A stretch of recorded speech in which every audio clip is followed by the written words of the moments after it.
Thank you. Good evening to the Board of Selectmen meeting, Tuesday, March 19th, 2019, at 6:30 in the McAuliffe Hearing Room. All selectmen, except for Selectman Schifrin, are in attendance. First item up is public comment. Okay, I see no public comment. Next, scheduled appointments, a 6:30 hearing for application for transfer of restaurant alcohol license from Tommaso Trattoria, Inc. to L. Carpentier. Okay, Inc. Thank you. Hi, step forward, please. You want me to read the hearing notice? Yes, sorry. So noted, this is the hearing notice, it was published, Metro West Daily News. Notice is hereby given under Chapter 138 of the Mass General Laws that L. Carpentier, Inc. has applied for transfer of an annual on-premises restaurant. All alcoholic beverages license currently held by Tommaso Trattoria Incorporated, located at 154 Turnpike Road, Southborough, Mass., described as 3,600 square feet in a retail building. One entrance exit in front, Route 9, two entrance exits on the side, delivery entrance exit in the back, kitchen, bar, dining room, private dining room, bathrooms on the first floor, storage in the basement, seating capacity of 130, and occupancy of 150. Proposed manager on record is Lisa Carpentier. Public hearing will be held by the Board of Selectmen, acting as the local license authority. Thomas W. McAuliffe Hearing Room, second floor of the Townhouse, 17 Common Street, Southborough, Mass. On Tuesday, March 19, 2019 at 6:30 p.m. Southborough Board of Selectmen Licensing Authority. Thank you, sir. All right, I open this up to the board. Any questions, Nope. comments? I reviewed the information. I have no questions. Same here. Okay. Same here. Ms. Vaniff? I have reviewed the information. I have no questions. Mike, other Bonnie. Sorry, Terry. The hours of operation, did you fill in this sheet, or was it? We had filled in, can you just hold that up for, yes, we did fill that The sheet in. Saturday at 5 PM is correct? Yes, Yes. that is correct. The hours remain the same as they have right now. All right, thank you. I'm all set. Okay, thank you. I have no questions either. Do we have a motion? Do we need to close the public hearing? Yes, excuse me. So I will move that we close the public hearing. Second. All in favor? Aye. All right. That being said, do we have a motion to approve the application for transfer of restaurant alcohol license from Tommaso Trattoria, Inc. to L. Carpentier, Inc.? So moved. Is there a second? Second. All in favor? Aye. Aye. Thank you. Thank you. Very much. Thanks. Sir. Welcome to Southborough. Thank you. Absolutely. Looking forward to it. So are we. Thank you. Representative Dykema is not here. Right. All right. I'm going to hold the legislative update until Representative Dykema arrives. So, that being said, under Town Administrator report first, excuse me. Mr. Purple. Thank you, Madam Chair. As you know, this is the longest week of the year because it's the week before town meeting. So everything's pretty much ready, but now it's just a matter of making sure that everybody is as ready as we think we are. So I really don't have anything other than the updates that I've given you periodically in terms of the warrant, in terms of where we are in terms of the articles for support. That's on the agenda for later this evening. The one thing I will mention, just to make sure that you have your calendars marked for Southborough Unscheduled, which is April 11th, 2019. No homework, no meetings, no practices. We do not schedule any meetings on that day. So it gives employees, board and committee members and that chances just to kind of reconnect with your families who maybe don't get to spend as much time with you as they'd like. I know that one year my wife and daughter and son and I went out to a concert. So, you know, it's nice to spend that time together. So again, it's April 11th, 2019, and we'll make sure that word gets out. I know that Sarah from Youth and Family Services has already been doing that. So that's really all that I have this evening. All right, thank you, sir. Chairman's report. I just wanted to share that I had received a letter in the mail from Pat and Nick Pagnella. They wanted to send a letter to recognize an outstanding presentation that was performed by Officer Landry of the Southborough Police Department, held at the Senior Center on Monday, March 11th. It was a presentation on scams and that had been happening to the seniors, and they just wanted everyone to know how much it was appreciated, that there were a lot of comments, and in this day where most comments are sometimes of a negative nature, a position of a positive acknowledgement and gratitude is refreshing. So I just want to thank Officer Landry for a job well done, and that's all I have for Chairman's report. Is there anything under Members' report? The only thing I would have really correlates with the legislative update, so if we want to Okay, go perfect. to that, that would be great. Wonderful. All right, we're going to go back to the legislative update. Representative Dykema, Senator Eldridge, welcome. Please come forward. Thank you for joining us tonight. Doesn't seem like it's been a year since you were here the last time. Carolyn, how are you?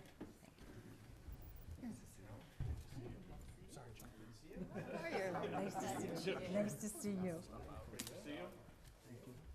Thank you.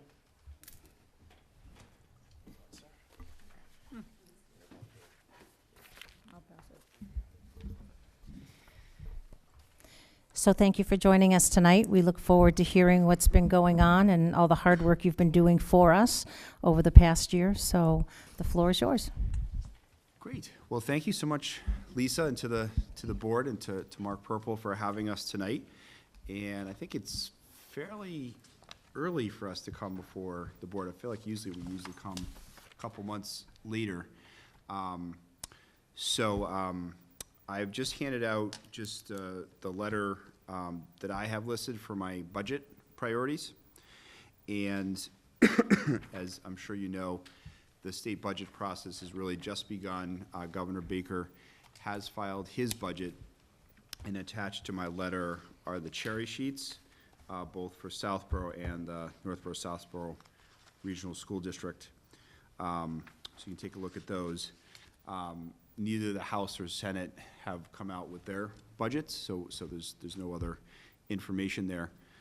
But I think it's safe to say already in the beginning of the session, there's been a real focus on passing a strong education funding bill, which was known as the Foundation Budget Review Commission recommendations.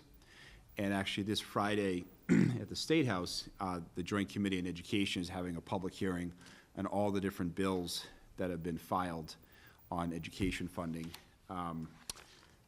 We did get a letter from the Southborough School Committee just expressing their strong support for passing a bill that would benefit every single school district. So certainly something keeping in mind. And in terms of the budget letter which you have before you, as much as the economy is strong in Massachusetts, it's a little uncertain, the revenues for the state. So I continue to be an advocate for raising more revenue, both to increase funding for Chapter 70, but also local aid, restore some of the cuts for everything from housing to environmental protection to public safety. And also with that focus on closing corporate tax breaks. The other priority funding that I know would benefit Southborough, and Southborough's used it very well, is the Community Preservation Act, and was so critical to saving the historical house just down the street. So the state funding for that, the state match, I think it's down to 17% now, and this is the Community Preservation Act. So there is legislation to double the Registry of Deeds fees anytime someone buys a home or refinances their property. So that would double the Registry of Deeds fees to get us realistically closer, I think, to around 40% match. So that's something on the funding front that I think would help Southborough. On the budget priorities, and I have my meeting with the new Senate Ways and Means Chairman, Michael Rodrigues, next week, so I'll be talking to him about all these priorities. Of course, the first and top priority always is local aid, so Chapter 70, sped circuit breaker, lottery aid, prioritizing full funding for regional school transportation, which I know is a big issue for the regional school district that Southborough is part of. Public transportation. I really want to commend Representative Dykema. She's done a tremendous amount of work on advocating for improving the Worcester commuter rail. And I think that will probably be part of her report, but I'm certainly supportive of everything from trying to create more parking to improving the reliability of the transportation system. The district I represent also is the Fitchburg commuter rail, so I've been doing a lot of advocacy on the northern part of my district as well. So that's item number 2. It also mentions regional transit authorities, bus service, shuttle service. I know Southborough benefits from the Metro West Regional Transit Authority. Third item, maintaining funding for vital social safety net services, including programs to help the homeless, low-income families, at-risk children, the people with disabilities, and the elderly. Number 4, I already mentioned, but fully implementing the Foundation Budget Review Commission. Number 5, continue to advocate for significant investments in capital infrastructure. Number 6, protecting the environment. That's really been a top priority of us, Representative Dykema and myself together. The Senate district, going back to when the senator was State Senator Bob Durand, the environment's always been a top priority of the district. People care very deeply about protecting open space, protecting our water supply. The goal by a lot of environmental groups is to get to 1% of the state budget being dedicated to the environment. Right now, we're at about 0.6%, so everything from our state parks to the enforcement of our environmental laws are not being fully funded. So that's certainly something I'll continue to be advocating for. So those are the budget priorities I have. I guess I would just mention, since it's a new session, so I have some new committee appointments. So I've been appointed to be the Senate Chair of the Joint Committee on Judiciary, and did a lot of work last session on criminal justice reform, so we'll continue to advocate on that front. And then I will serve as the Vice Chair of the Joint Committee on Election Laws. I've been very active in election reform. And then serve on the Joint Committee on Children, Family, and Persons with Disabilities, and the Joint Committee on Environment, Natural Resources, and Agriculture. So those are the budget priorities, and I look forward, after Representative Dykema's presentation, any questions, and thanks so much for having us. Thank you. Representative Dykema, welcome. Thank you all. It's wonderful to be here. And I have to say, I need to just recognize Colonel Wilson, and his passing is such a tremendous loss for this community. He was such a great advocate for veterans locally, and not only that, but just a wonderful public servant and frankly a role model for me. And I just wanted to recognize him, and what a terrible loss for the community. And he and his family are very much in our thoughts and continue to be in our thoughts. I expected you might say something in honor of Colonel Wilson. Well done. Thank you. He was a wonderful man. He was a Absolutely wonderful missed in our family. town. The whole family. best, Thank the best that public service has to offer, No doubt. truly. So there is a lot to talk about, and I know there's probably going to be a lot of things come up in the Q&A, but I thought I would highlight a few things. Just wanted to reiterate the Senator's comments about education, and I know that education is really the cornerstone of all of the communities that I represent here, and of course Southborough is no exception. A very active and engaged school committee for both the regional schools and the local schools. And one of the refrains that we have heard over and over again is the inability of state funding year over year to keep up with the costs. And as you may know, there was a Foundation Budget Review Committee, that commission that the legislature passed a number of years ago, that was really dedicated to really looking at costs and cost escalations over the last few years, or since education reform in 1993, to determine whether we needed to make any changes to that. And no surprise, several of the things that came up are things that we'd heard here before, one of which is employee benefits in the education system, needing more funding there. Another which is the special education services, and that those costs were not keeping up. So there was a proposal, 3 proposals actually on the table that the Senator mentioned. The Governor has filed a bill to address these changes, as has the Senate and the House, and the next few months are going to be a hashing out of that discussion to, I would say, with certainty end up with something that will benefit the school districts. I'm really pleased to be able to move that ball ahead, because I know it's incredibly important to the community. So we'll keep you all up to date on how that goes, and please be assured that Southborough will be top of mind as we're looking at how this formula changes play out, you know, knowing how much will be coming back to the cities and towns that we represent is really the first priority for us. Climate initiatives, it's interesting, you know, we were here a year ago, and I will say that climate has been on the radar for a while now, but it really is on the radar in a very much more focused way. There have been some reports that have come out over the last year or so that have really identified the significant, not only impacts of climate change, but impacts of climate change on our local communities. And what has been surprising to me is to look at, we all think of coastal communities as having, you know, significant climate impacts, when in fact, we here in Metro West and in Southborough and neighboring communities are expected to have similar impacts, most notably resulting from stormwater. And that's a conversation that's come up before, the need for, you know, more funding to address those needs in the communities. And I think that's going to be a very real topic of discussion in this upcoming session. The speaker has already come out early and said he would like to see a $1 billion commitment over 10 years to addressing not only climate change impacts locally in terms of resilience, but also in how we are going to work in partnership with our communities to address things like energy efficiency, you know, solar, renewable energy. How can we, at a local level, which is, as we all know, where so much of this important work happens, how can we at the state level provide more resources and more supports to allow communities to do everything they can? In partnership on these efforts, I filed a bill called the Green Plus Communities Bill that would be the next step, sort of a next level of the Green Communities Act legislation, which again is this partnership where if the town commits to doing certain things with respect to climate change and energy efficiency, there will be additional state funding that will come to the town's benefit.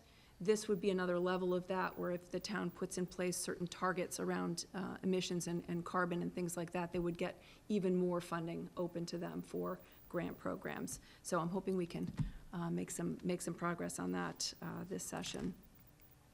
Healthcare, I think, is something that has come up repeatedly in these conversations over the years. Municipal healthcare, but also healthcare at large. I hear it from senior citizens all the time about the challenges here, as well as businesses.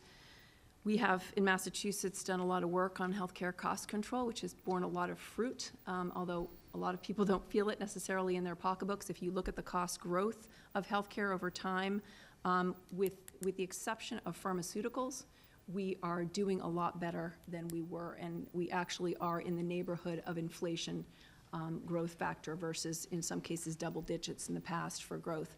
So that is good news, but the remaining thing that we are looking to address is the pharmaceutical cost growth, which is dramatic and in fact has increased dramatically in the last few years. So I expect, we did have a healthcare bill that came out, 2 bills that came out of the House and the Senate. We didn't manage to get them across the finish line at the end of the last session, so we're going to be coming back and looking at that again this session, and I fully expect that some kind of transparency around pharmaceuticals will be one of the outcomes of that process, as well as hopefully some funding to support our local community hospitals, which I know are so important to residents when they need to access local care. The opiate crisis, I can't go anywhere without that coming up, and in fact, I sometimes go to meetings like this and I'll mention this crisis and I will leave and someone will quietly follow me out of the room and mention a situation where someone in their family has been personally impacted. As you know, we've been doing a lot of work on that in the legislature for the past 2 sessions, and we're going to continue to do work on that this session. I'm on that committee for the first time this session, and I'm really pleased with that. There have been a number of proposals, including the governor's proposal to put an additional tax on the sale of opiate prescriptions that would go back to funding some of this important recovery work that we need to do, including more beds, including more behavioral health and mental health treatment to address some of these concerns. So, you know, I fully support additional funding for that. We certainly will see where that proposal goes and would welcome any feedback from all of you if you have thoughts in that regard. The A couple of things I brought with me have to do with a couple of grant programs. I know you are always great in Southborough about looking for funding that might be available for local needs, so I brought a couple of them that I thought might be of interest. One of which is the Municipal Vulnerability Preparedness Program, which is, you may know, which is again around this climate impacts and partnering with the state to get funding to be able to address some of those local needs. So I've got a fact sheet on that here that my staff put together. And the other one, the issue of housing has been an issue for a long time. It's an issue that we hear from residents, it's an issue we hear from seniors, from businesses, and sometimes it can be very challenging to work within communities to increase the housing supply that we need for a lot of reasons, to accommodate local needs.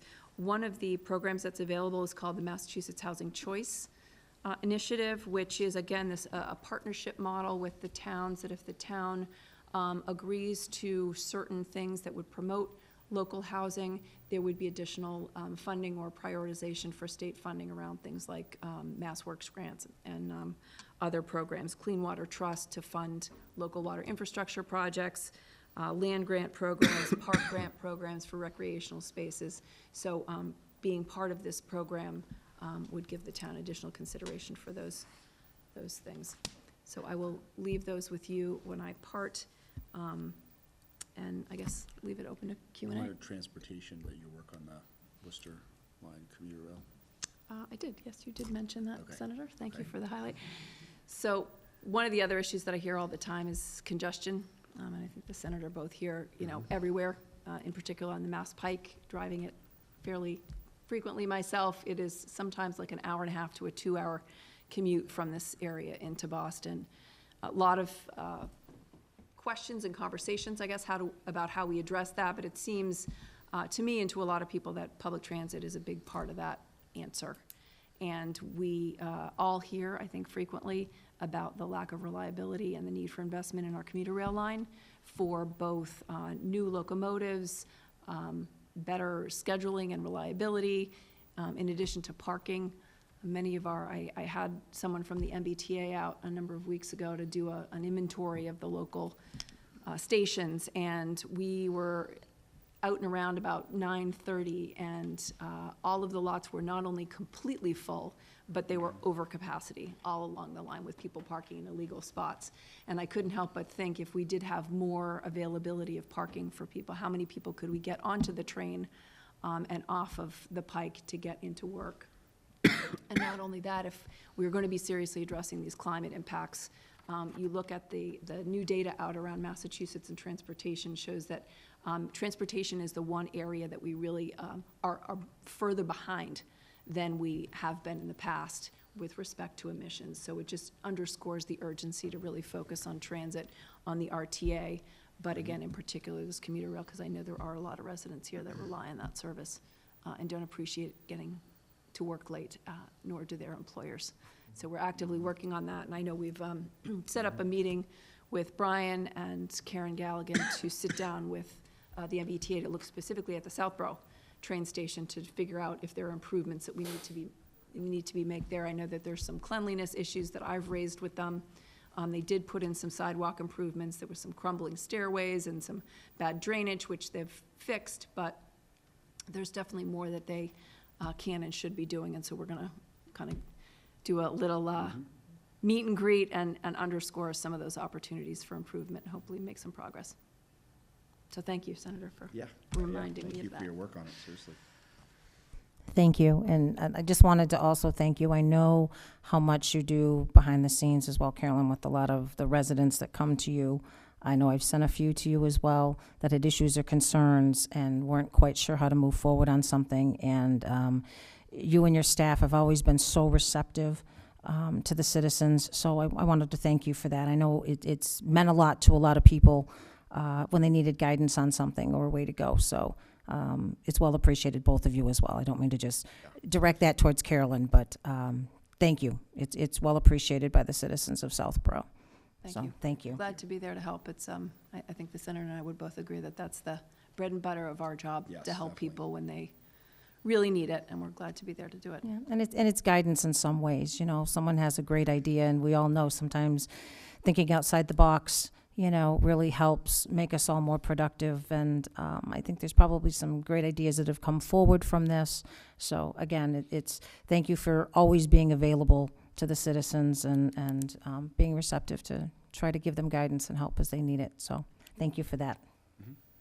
That being said, I do have a question for Senator Eldridge. Yes. On Senate Bill number 2300, it had to do with the capital improvements. I know Ashland had a fire station listed on here. I just wondered if you know if any of the items in here have been released or they are still kind of in limbo at this point. So this is the capital bond bill? Yes. The legislature passed? Yeah. Yes. Yeah, so I don't think that many, if any, of those quote-unquote earmarks for projects have been released. Okay. I think that, quite honestly, more often than not, when legislators, you know, earmark money in a capital bond bill, the administration already has plans of how they're going to spend money with the backlog. That, you know, we can certainly advocate to get those earmarks released, but, you know, they're more often than not aspirational, I would say. So, you know, I over the years, you know, example is on a transportation bond bill, I earmarked money for the north-south rail link, but that money's never been, you know, expended, so. But certainly if there are requests that the board has, you know, for future bond bills, we just passed a whole number of them, but I'm sure, I don't know about this session, maybe next session there'll be other bond bills. Thank you, and I'm sure that we would be very interested in having a conversation on that. Thank you, I appreciate it. So just to clarify, I think, and I know that I've had the conversations more with the representative about this, I think that, you know, understanding that $25 million, I believe, was put in for Ashland, and, you know, obviously, you know, our residents can see over the short fence between here and Ashland, and, you know, the residents here were very generous in terms of agreeing to, you know, $27 million for building and land purchase, you know, which they're gonna pay for over the next 30 years. So just trying to understand, I guess, parity, you know, in that whole piece and that, because I know that Ashland continues to move forward as if the 25 million is real. And you know, and in my opinion, you know, that's probably, you know, just putting more pressure on the legislature, or we're putting more pressure actually on the governor at this point to say, we've got everything done we've done, so now you need to do what, you know, is sitting within your ability to do. So I Thank you. just figured if that helped. And I And guess I would just Go ahead. Sorry. comment on that as well, because I certainly appreciate the concerns. It is always challenging when you're working with capital bond bills, because in some ways, you know, I would completely agree with the senator that it's aspirational. In some ways, it's almost more, it can make things more difficult getting money in there to try and explain to people that the likelihood, and just looking at the statistics over time, and we've looked in the past at whether public safety facilities have been funded ever, you know, with some of these funds coming out of a capital bond bill. And I think we found that there was nothing of any significance that we could find that was ever funded, which raised, and there are certainly how many communities, you know, probably hundreds of communities, frankly, that have needed public safety facilities. And to look at the history and see that none of them received significant, if any, funding out of a capital bond bill is telling, I would say. And secondly, It makes it more difficult, I'm sorry, it just makes it more difficult then for this board or whatever to stand up in front of the residents and say, I we need understand. this funding thing. Well, wait a minute, these communities have gone this way, you know, and so, no, I appreciate that. and the other point is that they are 5-year bond bills. Yes. So even if the funding were to be released, it could potentially be 5 years out, and I'm not quite sure how you would plan for a facility, you know, with that level of uncertainty. Right. No, thank you, and it's always good because we all have access to the newspapers that touts how, again, Ashland is getting this $25 million, and for us to be responsive to the taxpayers of Southborough as well. It's always a good conversation to have, and it's good that you could answer this conversation answer the question, excuse me. So, the public is aware that, they just spent $27 million and, something may be given to another community, so, but thank you very much. Open it up to the board. If I could just add one more Yes. thing, Madam Chairwoman, is that, I think it's accurate to say that, as far as what town or school buildings get funded by the state and which don't, obviously schools, libraries, Yep. there's a state, there's state revenue sort of dedicated to that. Traditionally, senior centers and police stations, fire stations, or public safety buildings haven't. For the first time ever, there has been a bill filed that would actually provide state funding for public safety buildings.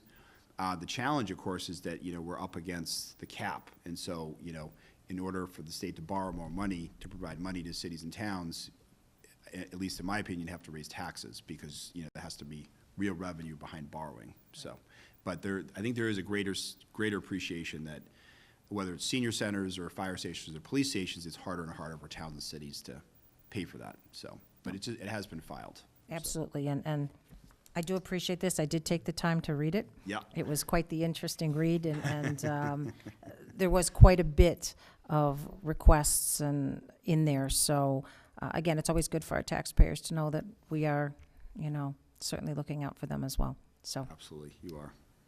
Mr. Shea? Yep, thanks. So again, thanks, you had mentioned the meeting that we have upcoming with Mass DOT, so thank you very much for working diligently to get that set up with them as quickly as that is. That meeting will be April 3rd, so I'll report back to the board as those meetings progress on updates and discussions that we have on improvements to the train station. Also, just wanted to point out, happy to see as a priority, the community preservation revenue. Yeah. As a program that started off as a one-for-one match. I know, We have I a lot know. of, resources in town that are eligible for use for those funds and a lot of programs that utilize it.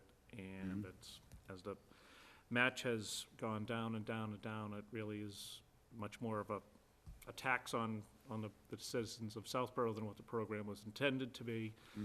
So it'd be good to see, an effort put in to help restore that funding as well. So, Yeah. thanks. Great. Thank you, Brian. So good evening to you both. I have a couple of questions for each senator. You mentioned as your, I assume it's your top priority? I'm not sure. It's number one, closing corporate tax loopholes and tax breaks and passing progressive taxation. I think, so for the viewing public, we don't have a lot of folks here tonight, but probably lots watching. And so if I were to poll our residents of Southborough and ask them, do you think you're taxed too little? They'll probably say no. Do you think your government spends too much? They may likely say yes. So when the residents see passing progressive taxation, the question may be to them, is Senator Eldridge coming after the taxpayers of Southborough? Well, I would say probably if I asked the typical Southborough homeowner, they would say their property tax is the biggest burden, and I think that's the part of the bigger conversation is if we're passing progressive taxation, raising taxes on the wealthiest or closing corporate tax breaks that I don't think are a good way to create economic development, then you can stabilize property taxes and provide more, education aid or, restore cuts to the environment or, even better fund something like the Community Preservation Act. So, if we have this list of programs we want to increase funding for, part of that is having an honest conversation, right, about how to pay for it. And that's always one of those challenges, like how far can you tax people to spend elsewhere? And then we don't want to create a New York type of situation where individuals and corporations leave and they go to other lower tax states. In fact, we're, a neighboring state of New York. We'd love to have those folks come here. So, I just encourage you to be mindful of, hey, the residents of Southborough, I think they pay a lot in taxes. They may be leery about someone wanting to pass what's called progressive taxation, and then now they're coming after me for more. And I would love to see an economic environment welcoming to both residents as well as businesses that will. Hey, we have too many buildings in Southborough that are empty. And I'd love to fill those. And maybe there's creative ways you could help us work to fill those buildings and get good employers here, which also increases revenue, which brings jobs to our residents. You know, so maybe, I didn't see that on here, but maybe there's ways that you're already thinking of that are not on the page, and not everything can be on a page, but I encourage you to, you know, work with us to help have an environment that is welcoming to, you know, both residential taxpayers and corporations who employ us. You talk about full funding for regional school transportation. Correct me if I'm wrong, but isn't it 100% funding, full funding the law? When it was passed in, I think, the 70s, the intention was full funding, and we have gotten up to, I think, 80 or 85%. So it has increased over the past few years, I but actually it's thought not. it was the law, not the intention for full funding, and I may be mistaken, but I always was under the understanding it was the law. So I know you both advocate for funding for regional transportation. And I know our schools and our school budgets, which then comes back to our taxpayers, would love to see that full funding that they believe is actually required under law. I mean, I think the way I would look at it is, and I argue it's the same at the town level, is that we all try to fully fund what, you know, a school committee or, you know, a police chief or a DPW commissioner says they need, but ultimately it's about how much revenue, you know, the government has, you know, and so that's why we haven't been able to get to 100%, because we've also been trying to increase the special ed circuit breaker, Chapter 70, we've talked about the Foundation Budget Review Commission, all of which are also underfunded, you know. Right. And I think if I heard correctly from our neighboring state of Rhode Island, I know there's some significant budget challenges there, and schools weren't getting the funding and there are dramatic impacts to those schools. So anyway, I'm glad it's a priority. You know, soon we'll get to that full funding, and the more that you both could do to help us in that endeavor would be great. I do appreciate your advocacy for at-risk children, those with disabilities, the elderly, those who are in most need among us. I think we are the wealthiest country in the world, and we should be able to help those who need help the most. And brings me to Representative Dykema, your advocacy for helping alleviate the opioid crisis, I think, is absolutely critical. So the more that you can do through Southborough Youth and Family Services, to helping promote ways to encourage limited use of these, and then knowing use of what's being used, and then really ways to help our kids stay away, not only from this, but vaping is, you see horrible things going on in schools with vaping and kids getting addicted that way. Similarly with alcohol and drugs. So again, through your advocacy, both of you, on helping those most at risk, and in particular, our school-age kids, and keeping them off drugs and opioids in particular would be a miracle. Great. So, Could I add thank a you couple both. of you had a lot of comments, Mr. Kalinis, so I thought I would just briefly respond to a couple of them. The opiate, and especially the schools, one of the things that is becoming more and more apparent is that a lot of this opiate use is direct related to mental health concerns. And I know that we've been hearing from the schools a lack of counseling services, ability to provide the services that kids need when they self-identify, because frankly, I think there are kids in our schools that clearly need help and clearly need support. And there is a conversation, it's something that I keep raising repeatedly in this education conversation about education funding and needed funding, that this mental health piece, behavioral health piece is a critical piece of that puzzle. I think the kids, there's a lot of anxiety, there's a lot of stress in schools, so that's very much a part of the picture, and I appreciate you highlighting that. On your comment about filling empty buildings here in Southborough, the transportation conversation is very much tied to that.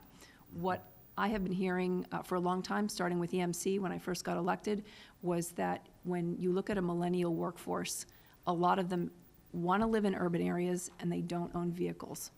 So if you are a company and would like to site out here in Metro West where you have a good older workforce, a very well-educated workforce, and frankly, some very economical square footage out here compared to Boston, you need to have the transit to be able to bring the young people from the cities out to work here. And so this reverse commute notion, which is more trains that leave from Boston in the morning and come out here to Metro West in the morning and then vice versa in the evening, we have been pushing to add trains for that schedule, and I will say that a lot of the improvements I've been working on the train include more service for this reverse commute. So we're actively pushing for that, which will hopefully directly address your concerns. I'm glad you said that, because obviously you need both, in terms of when you talked about parking, and, you know, I know people will park on side streets that they're not supposed to, or they park illegally, and they want to get on those trains, and those trains are packed.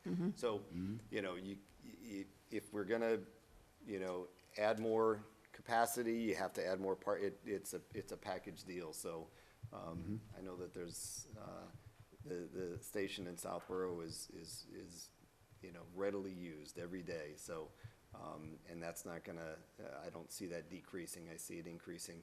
The traffic on the Pike, as you mentioned, horrific. Anywhere from 6 to 9 a.m. and 3 to at least 6, 7 p.m. Yeah, Horrific.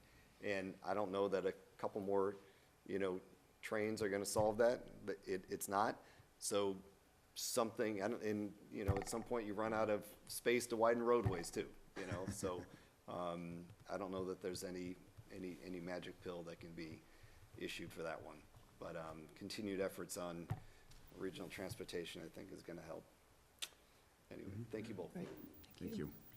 I'm not going to repeat everything that's already been stated here, but I am a little concerned about the opiates, as far as funding it and the resources in the schools. It's really a lack of clinicians, hospital resources.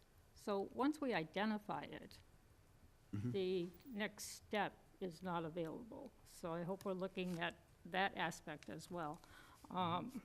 I do have the bill that was just signed on the first responders crisis intervention bill. It's probably decades too late, but I'm glad to see that we're moving ahead with that. Oh, yeah. Are communities going to be responsible for funding this, to actually get it moving ahead as far as educating individuals within the department, training people? Is it to provide mental health support for first Yes. responders? Yes. And this is, I think, Senator Moore's, Michael Right. Moore's bill. Yep. Is there going to be additional funding available for communities to support this? I don't know Yeah, for sure. I don't either. So My check on that. recollection, I and didn't I would have see to, it. to clarify that this would be a state-funded Right. initiative, but I would have to double-check that. That would be worth getting back to the town to see if there's Yep. any available funding to, you know, move this thing forward. On a very lighthearted question, the Mass Turnpike, they're clear-cutting along the turnpike. I'm sure one of you or both of you have received phone calls on this. Is there a process to do that? It's a Process natural, for, removing the trees along the pike. Oh. They're natural buffers. And there's no notification to the homeowners, the abutters, the town. What is the process in doing that? They just come out and do it? I would assume if it's in the right-of-way, if it's on state property, they probably don't need to give notification. It certainly would be a nice courtesy if they would, and you would hope they would, but I Yeah. actually haven't gotten any calls on that. Okay. can check. We have a situation next to a 55 and older community where the trees were a natural buffer. I think we planted some at one time before easements and all. The easements were there, but we built a berm. And now the mature trees on the pike side are now gone. Okay. So it seems like we're invading the privacy of individuals with sound now, which we as a state, Yeah, we're planting trees and putting up fencing, and right in the, I was just curious, there's no mechanism or notification to the town that would be doing that. I mean, it's too it's late. certainly possible. I think we I have to don't know. get an Yeah, I'd answer. have to look. I've never received a call about it either, Okay, but can but look. it'd be nice Yeah. to know if there's a process. if somebody could get back to Sure. us what the process is, so we Yep. can make it available to community members. Sure. It's too late for this Is it section. new development along the pike in No, it's Southborough? been there since Oh, okay. 1980 maybe, Okay, 'cause there's been some new ones, yep. but it's close to the schools too, Did they take down whole trees or just limbs? trees, Whole trees, okay. Wildwood. both sides Yeah. of the pike. Mhm. Just curious. Do you know why? No, that's what I'm asking. Yeah. I'd hate to think we're getting another lane. No. I know about To that, address, yeah. to address the right. to address the NBA, That's the MTA traffic. problem. But I appreciate everything you both do. Our community does too. So, thank you. Thanks, Bonnie. Thank you. Thank you very much. And I will just add as well, Mrs. Fanoff, I did get phone calls about that as well. It went on during the night, and they just came and took down all of the Really? mature During the trees. night? Wow. Yeah, so I did get calls for that as well. One follow-up is, I just wanted to thank you, Representative Dykema, for bringing up the mental health. That was one thing I wanted to go back to see if there were any new initiatives. I know opioid is kind of what everybody's talking about now, but we still have the mental health issues that have been out there for a long time, and I don't know if they've adequately, well, I will say they haven't been adequately addressed. So I was curious if there's any new legislation, or is all the legislation more geared towards the opioid side at this point?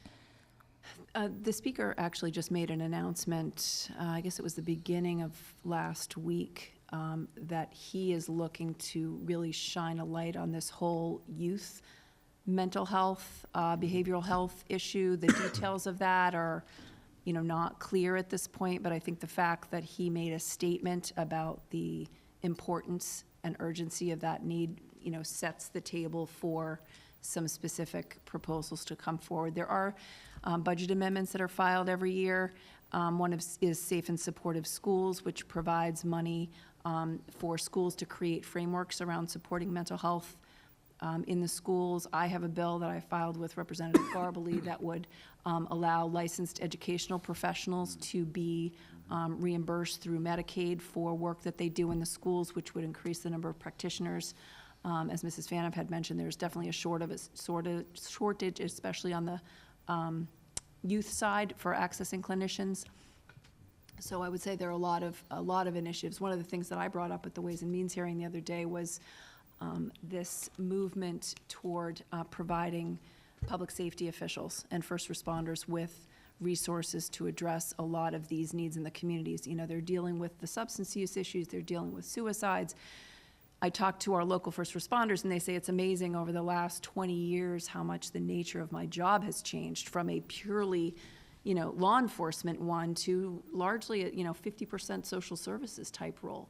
And I know some of our towns have clinicians that actually do ride-alongs with some of our public safety officials, and I was advocating with the Secretary of Human Services for additional funding for those types of programs and additional training for our first responders to be able to deal with those needs in the community.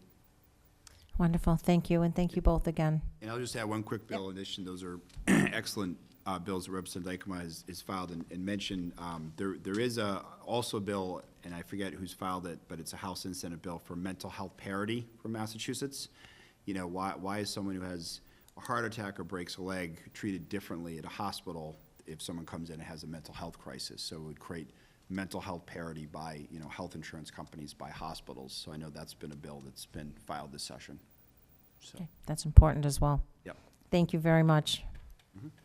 Great to see you. Thank you. Thank you so much.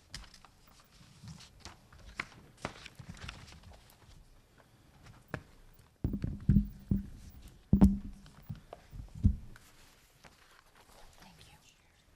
Thank you. Awesome. Thank you so much.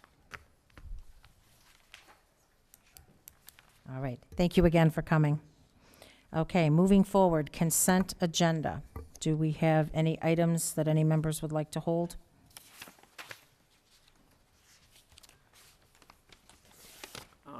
I just had a question on D. Okay. Okay, that being said, we'll come back to D. Do we have a motion for approval of meeting minutes March 5th, 2019, March 15th, 2019, accept payment of $35,000 from Legacy Farms to fund MEPA review, final environmental impact review, one-day alcohol license request, Chestnut Hill, March 22nd, 2019, 6 through 8 p.m., Brew Moon Hike, and authorize conservation agent and an emergency management director to apply for municipal vulnerability preparedness MVP planning grant. So moved. Is there a second? Second. Madam Chair, yeah, there's, Excuse me. I'm sorry. Nope, go. So there's one item, and I think Mrs. Faniff is raising her hand for the same thing. For the March 5th meeting minutes, there was a couple of changes that Mrs. Faniff had submitted on page 1, 2, 3, 4, 5, 6, 7, page 8, second to the last page. In the last item under B, there was a change in the discussion of the stipend for the Green Community Coordinator. Mrs. Faniff had put in the changes that are in italics with the understanding the job description be reviewed. In the subsequent, the paragraph following that, in the discussion of Chief Morrow coming back as interim fire chief, there was a clarification that she wanted inserted again in italics. When Chief Moore resumes his duties in a consulting capacity, this agreement shall be renewable every 30 days if necessary, starting March 19, 2019. I believe that both of those comments were accurate to the discussion. Yes. Yes, I have Ms. another Faniff. Go ahead. question on E, Sorry. though. A real quick one. There's Okay. a 25% match. Where does that money come from? I'm sorry, what are we looking at? On E, On E. the MVP planning grant? It says, keep in mind the action grants require a 25% match On the last page, on the second page, second page here. top. So the matches are not always funding, they're in-kind services.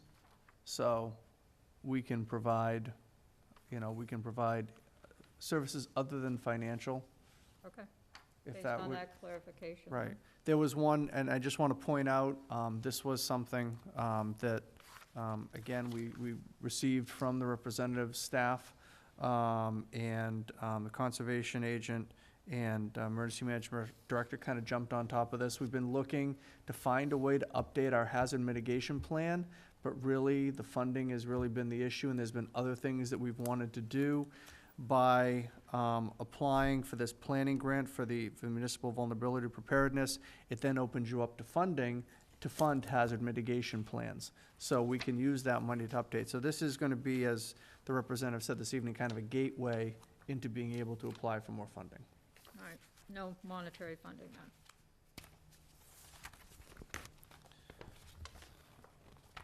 Okay. Any further discussion? Okay. All in favor? Aye. Aye. Mr. Shea? So on D, well, now that we're 0 for 3 on golf club improvements, so I think the market is speaking on what the value of the work is. Do we have the ability to resubmit an application to procure funds that kind of match what the market value of the work is through the bidding that we've done? So I'll answer this carefully.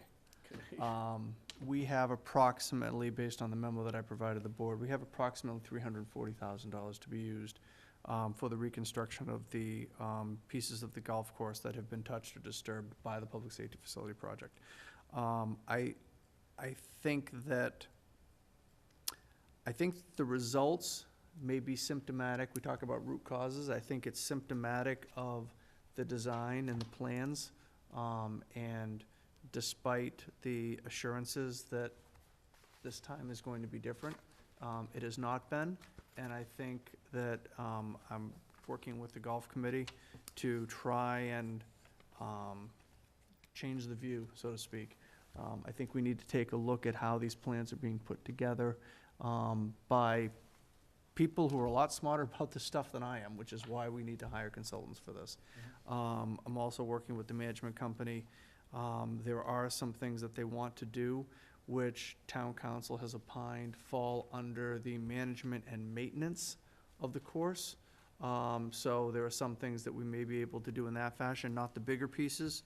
I just think we need to need to put out a better bid package, and it may be that we need to, look at another consultant to help us do that. I think that's probably the larger issue. I can't say with any certainty that the money's the issue. All I know is that with the bid package we're putting out, it has established a market for that level of work. I'm not sure that we need that level of work here, and having conversations with the management company, that's, we're kind of getting to the same place. So with that, I'll move that we accept the rejection of the golf club improvements bid due to insufficient funding. Is there a second? Second. Discussion? All in favor? Aye. Aye. Thank you. All right, other matters properly before the board. Assign members for contract negotiation with the fire chief candidate. Now that we have, as of last Friday, extended an offer to Chief Achilles, the next step would be to start the negotiations. I would nominate Mrs. Faniff, if she's so willing, to be one. If the board chooses to have two, we can certainly nominate someone else as well, based on Everything. everything. And I was going to say, where do you start? The length of time on the board, her experience. I think it would be well-served for the town for Mrs. Faniff to handle those negotiations for the town. Thank you for all the kind words. I think a second person would be helpful, so I'd like to nominate Mrs. Barsham. Outstanding choices. Wow. Okay, A second. all in favor? Aye. Aye. Okay. So Mrs. Faniff will coordinate. I know that the chief is coming on, So the background check from MRI is in process, is well underway. I know that Chief Achilles has provided them the information that they need in order to get that done. Mrs. Hale has been helping to coordinate some of the other hurdles that need to be cleared to ensure that there are no issues that we're not aware of. Those things are happening this week, and I think that my conversations with Chief Achilles, he has kind of cleared his calendar a little bit for the end of the week. So I will get with the two members and have that conversation as to when we can sit and do that. I'm available Thursday, I am available Thursday as well. around 10. 10? I think that is fine. Let me just look quick while we're here, and yes, Thursday at 10 is fine. Okay. Okay, thank you. Thank you, Mrs. Faniff. Thank you. Request to reduce scholarship advisory committee from 9 to 7 members. There is a note in the packet. I was reached out to by the chair, Ms. O'Brien.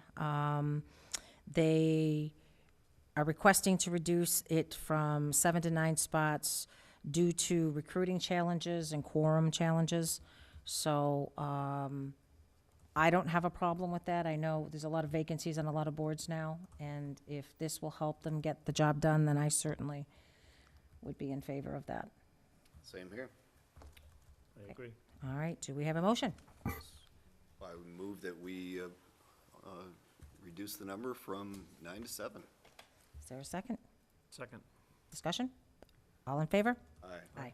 Perfect. Thank you, Mr. Purple. Will you take care of letting Ms. O'Brien know? I will I'd do. appreciate it. Yes. Assign selectmen-sponsored town meeting article to members for motions. In our packet, there is the list of motions. So if we go through them, I don't know if there's a particular article that a particular member would like to speak to. I guess we'll just go down the line. If there's any that any member would prefer, please just voice your opinion. Article 1, I'll take that. Article 2, to accept the money from St. Mark's Fay, Harvard University, and LeBroy Fellowship, New England Center for Children. I'll just go down the take it. line. Go down the line, okay. I would just go down the line. Just go down the honestly. line. Okay, so Unless Mr. they- Kalenda, you're good with 3? Anything. Yes, ma'am. Okay, Ms. Faniff, 4. Fine. All All right, I will take 5. Mr. Shea, 6, unless you have a concern. All right, number 8,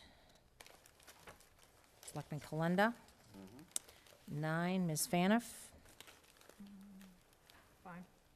Okay, I will do 10.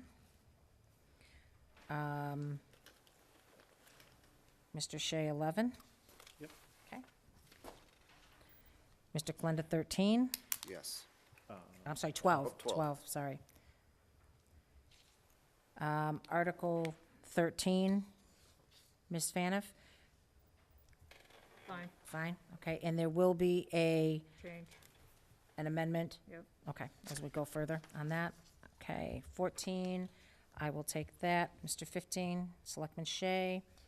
16, Selectman Kalenda. Mm-hmm. Okay, 17, Selectman Faniff. 18, I will take, That's it. 25. Oh. 25, Selectman Shea. Yep. Okay.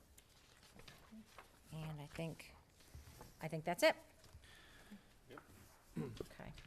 So just to a note, I have been speaking a bit with Mr. Semino this week.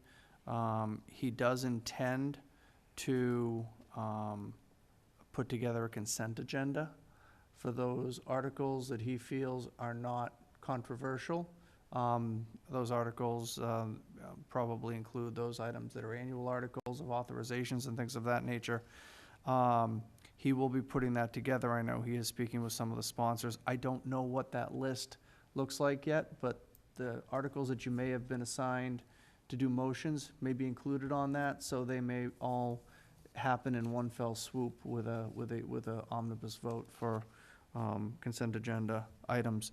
The other issue is Article 10, which is fiscal year 2019 budget adjustments, which Madam Chair has, bless you, Madam Chair has taken for the motion.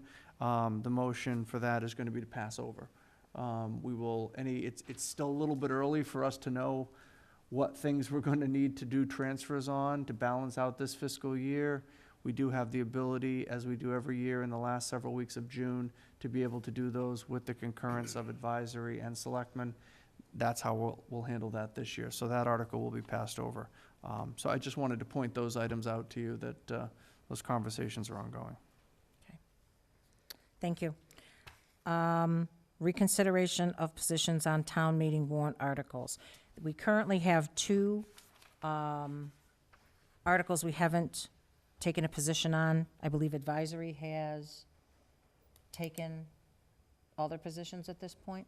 So advisory has not taken positions on, I believe, the 2 CPA projects, being Articles 22 and 23, the library facade and the Civil War flag. Okay. And then I don't believe they've taken a position yet on the demolition delay. They did take position on Article 24, the CPA for the invasive species. They did, they are recommending that article. Okay. So we had a request that was forwarded to the board regarding the capital article, and we had approved $15,000 for recreation. The number's actually $19,270. Correct. There was backup documentation that was forwarded to the board from recreation. Also, just so the board is aware that Mrs. Faniff, myself, Karen Galligan met with Mr. Beals from SOLF and went over the request and what the $19,000 was, and he was forwarding that information out to SOLF as well. So, based on the gravity of what they're doing, also, I went to the recreation meeting, and that's one of the things that's mentioned. They put some caps on each of the phases to come back. As they get through phase 1, they'll come back to the Board of Selectmen, and they'll come back to advisory, just to kind of give an update before they take the next step through the report process. So that's just something else they added. They wanted the public to have a comfort level based on it being Clanderfield and some of the questions that have been raised in the past. So, based on all of that, I don't have a problem at all supporting the 19, is it 370 or 270? 270. 19. 270. 19,270. Nor do I. Okay, Mr. Shea, Ms. I'm Vaniff? in agreement as well. Okay, so, we need to take a motion on that. A motion to support I think it would be good to have All a right. motion. I would move that we support the revised amount. of the 19,270. Yes. Okay, Second. all in favor? Aye. Thank you. So I just want to note with that vote, both selectmen and advisory are in full concurrence on the operating and capital budgets. So it's something we strive for every year, and I think we've been very fortunate, the past several budgets and that, but again, we're coming down to the wire, but we got there, and so we'll be going into town meeting with the concurrence on those items. Okay, and there was question on the CPC library article. Let me see if I can pull it up real quick. What's the flag? For the preservation restriction on the library, Article 22. The board was forwarded some information regarding an amendment. We had discussed it at our last meeting, whether an amendment regarding the changing and taking off the preservation restriction would be allowed, and the moderator has said that there will be no amendment to this article, based on information provided to him by CPC and the DOR. And I believe that was forwarded, that information to the board? The information that was provided from Ms. Gillespie was all forwarded to the board. That's correct. I did have a conversation with the moderator today, and he did offer the same as you just said, that no amendment would be allowed to remove the preservation restriction. And has town council concurred with that opinion as well? I do not know that he has concurred with that. I don't know whether the question has been put to him yet. I know that he received all of the emails, but I have not spoken with him to get his opinion on that yet. Can you do that? Yeah. I'd like Yes. to. I would, I remain supportive of the library, but not of the article as printed, because I do not support putting a restriction on ourselves when we don't need to and haven't done it for any other town property that or Okay. building that I'm aware of. So we'll leave this for at town meeting. I know we're meeting prior to town meeting, and hopefully we'll have all the information that we need at that point. And an opinion from town council. Yep, an opinion from town council. Are there any other articles? So, Madam Chair, I had asked last time, I had a request that folks reconsider the additional $500 that was going to open space, and I think it was confirmed again tonight in our discussions with Representative Dykema. That money could be so much better spent. Instead of having a couple of members go to training sessions on, as they stated, learning more about butterflies and insects, I would give that money to, I would want that money directed to Southborough Youth and Family Services to at least hope to make some impact on the opioid crisis that has absolutely affected this very town. I could make an amendment, propose an amendment at town meeting to transfer that $500 from open space to Youth and Family Services. I would like to see if my fellow members would agree with me that it's that money, it's $500, it's not $5,000 or $50,000, which probably could better be used by Youth and Family Services, but at least it's something that could help actual human beings in our town, as opposed to learning more about butterflies and insects. Thank you. So my members can make their choice. I stand with trying to help out our own residents first before learning more about insects, frogs, and the like. Thank you, sir. I appreciate that, and I don't think there's anybody sitting at this table that doesn't support youth and family service, the opioid crisis, or the mental health crisis that's going on. As I said at our last meeting, Youth and Family Services did receive monies through the budget as well, an increase. I don't support changing my position on this. I can also add that advisory has taken a position not to support this either, if this came up. So that being said, I'll leave it to the other members as well. At this time in the budget process, Dan, I'm not willing to change. I mean, I worked with one individual, we got consensus, and I know this board worked with Youth and Family Service, and I personally don't want to start pitting a committee or board or a department against each other at this late date, 3 days before town meeting, even though we've had this discussion. I think right now we're all in agreement that we can get through this year. Oh, it's fine. It can be done at town meeting. We'll see what the members of the hall say. I am shocked that we are giving more money so that a few members can learn literally, as they said, about flies and insects and frogs, and we do not fully fund our own Southborough Youth and Family Services. And that's fine. I appreciate those comments as well. So, Mr. Shea, do you have Nothing to add. nothing to add? Okay.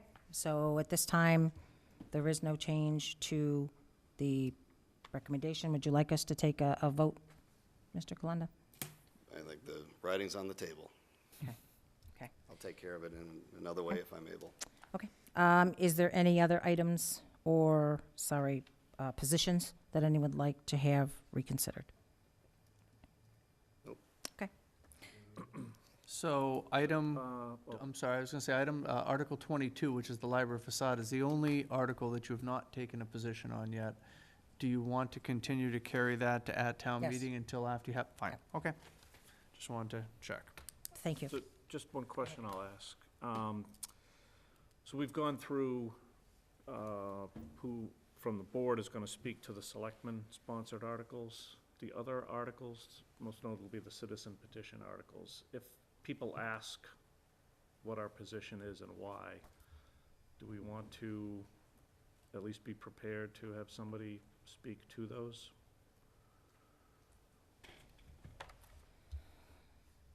Do we want to go through it? Do we want to play it by ear at town meeting?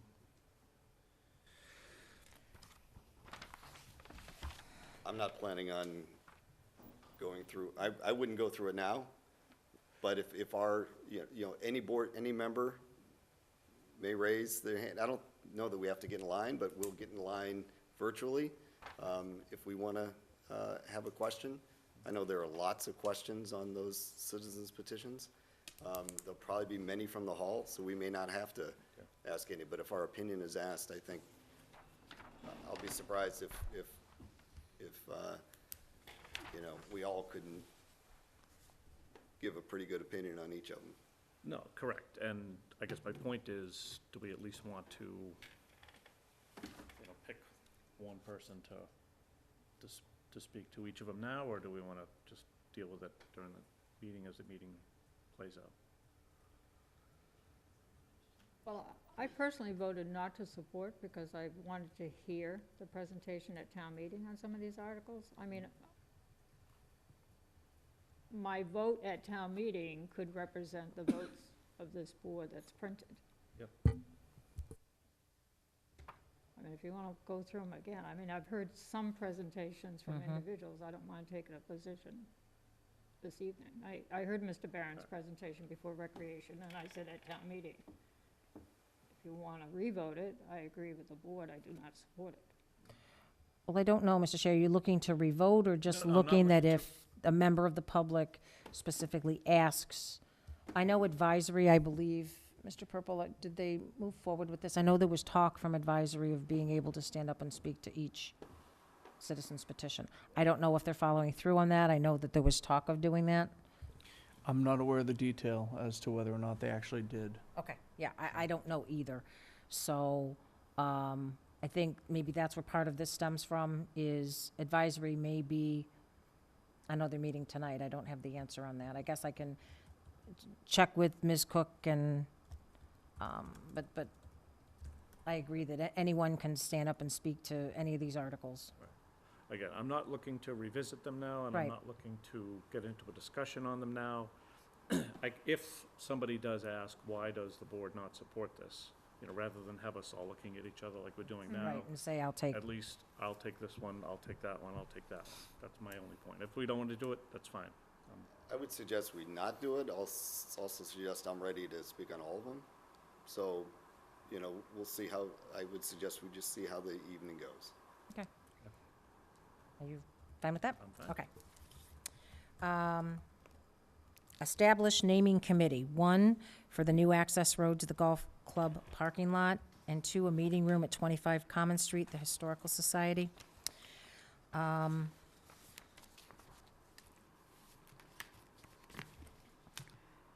I know, I don't know that we need to establish a naming committee. I don't think there's a policy for roads or parking lots or access roads. I know we've established a policy on facilities, right, and which covers also grounds, but I don't see the road necessarily as grounds, meaning the grass or, you know, a field, you know, surrounding, you know, like a school, a park, or a baseball diamond, but softball field.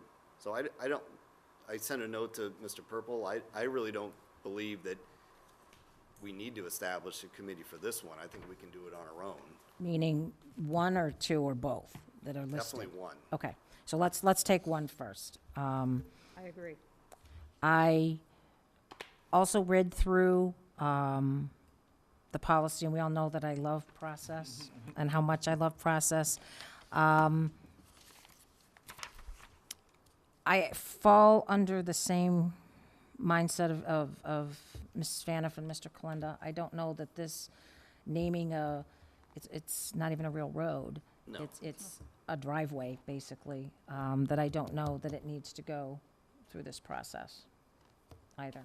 So, Can we name it tonight, or do we want to? Yes.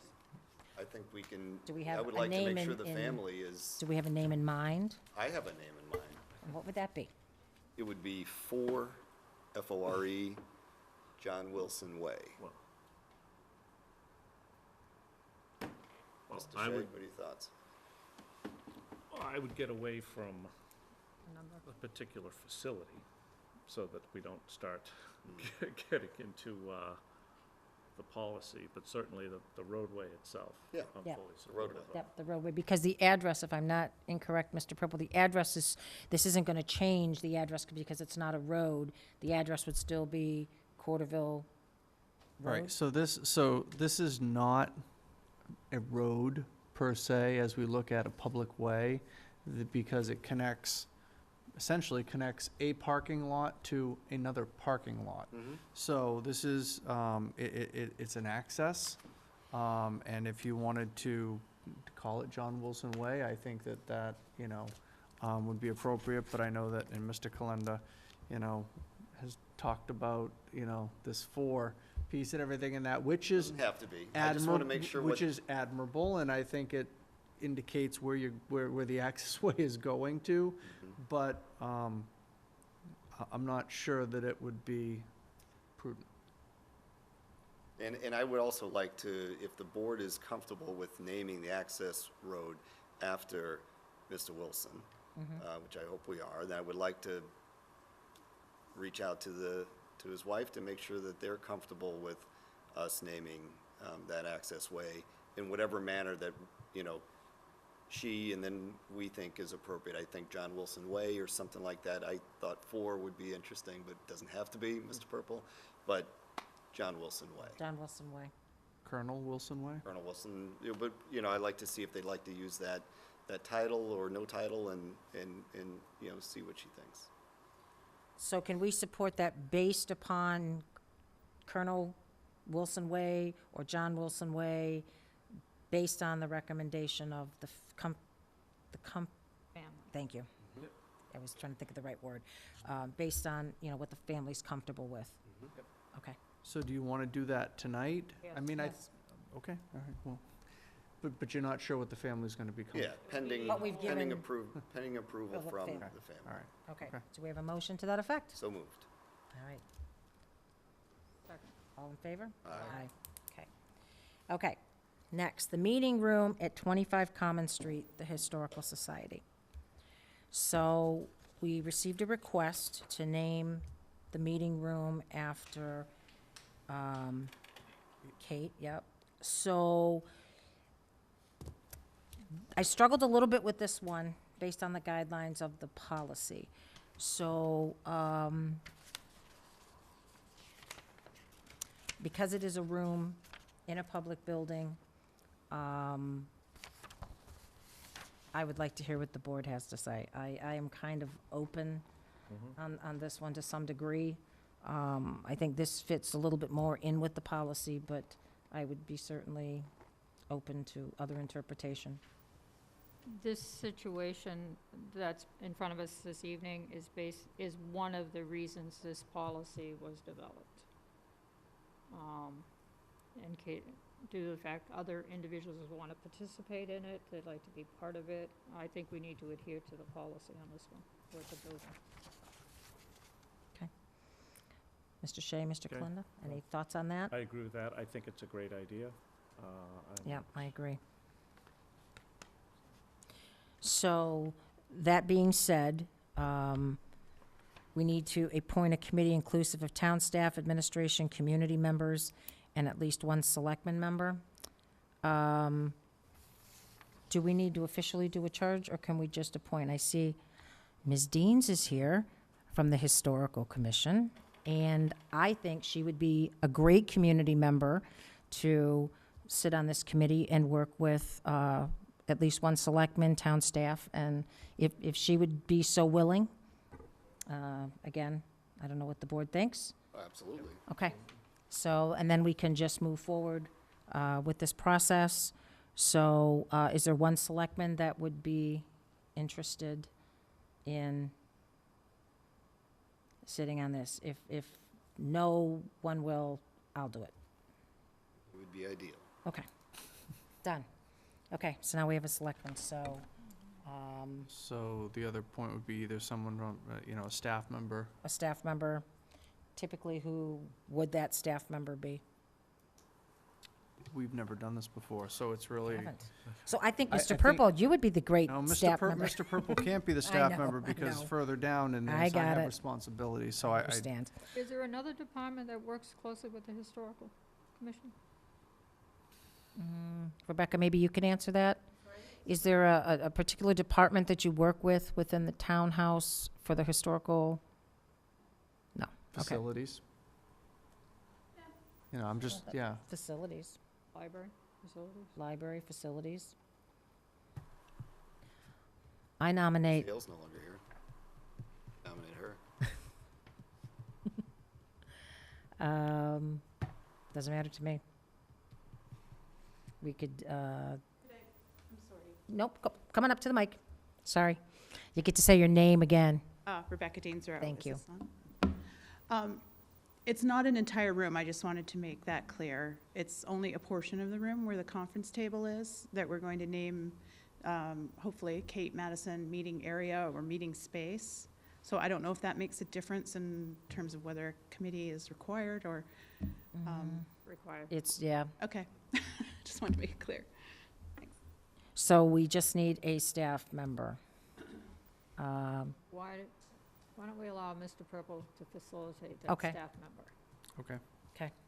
That's good. And then we can set up a meeting and move forward with this Yes. relatively quickly. Can we put a time on this? That I don't recall seeing there's a time. So we'd like them to report back to this committee. When looking at what they need to do, By July 1st? I'd like to see it sooner than that. I don't know that it would take that long to, I mean, if we say by May, by our meeting in May, it could be any time before then. yeah. Well, I your was just fir- looking your- at your July first- 1st, your 'cause that's first- when the appointments Yeah, occur. your I first haven't done meeting before in, that. your first meeting in May will likely have new membership on this board. So if it's the intention of this board to try to make the decision, Do it now. we should do it by May 1st. Yeah, that's fine. Sure. Okay. All right. So, do we have a motion to appoint Ms. Rebecca Rodines, myself, and a staff member As designated by as the town designated by administrator. the town administrator, to move forward with the process for the naming policy with an end date of May 1st. So moved. Do we have a second? Second. All in favor? Aye. Aye. All right. That takes care of everything we have on the agenda at this time. The board will be entering into executive session per Could I, sorry, Mrs. Faniff, go ahead. I want to make a public announcement. It's already out there. It's been, this committee's been aware of it for about 5-6 months. I have decided not to take out papers for reelection. I'm going to start devoting my time to Americans with disability and senior issues. Now that I'm a senior, I think that I could fill that capacity. So, and I want to thank my colleagues and everyone I've served with over many, many years. It's been an experience, and I hope others step forward to enjoy what I've enjoyed doing this. And thank you, all of you. And Mrs. Faniff, may I just say in response to that, that the leadership and the experience that you have brought to this board was, I can tell you, was one of the reasons I personally stepped forward to run. I've admired all that you have done and the dedication and all you've given of yourself to the town.